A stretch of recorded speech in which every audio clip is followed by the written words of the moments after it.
సర్పంచ్గా నిలబడి మీ అందరి ఆశీర్వాదంతో భారీ మెజార్టీతో గెలుపొందినాం.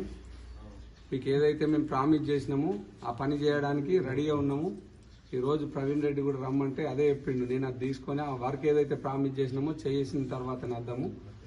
నిన్న ప్రశాంత్ అన్న దగ్గర కూడా పోతే అదే చెప్పిండు. ఏదైతే మీరు ప్రామిస్ చేసిరో చేయుర్రి, అన్నిటికీ నేను దగ్గరుండి వాళ్ళకి అన్ని చేయిద్దాము అని చెప్పిండు. ఇట్లనే మీ ఆశీర్వాదం ఎప్పుడు మా పైన ఉండాలా. మాతోటి పనులు చేయించుకోండి, మేము పనులు చేయడానికి సిద్ధంగా ఉన్నాం. కావున మీ అందరికీ పేరు పేరున ధన్యవాదాలు.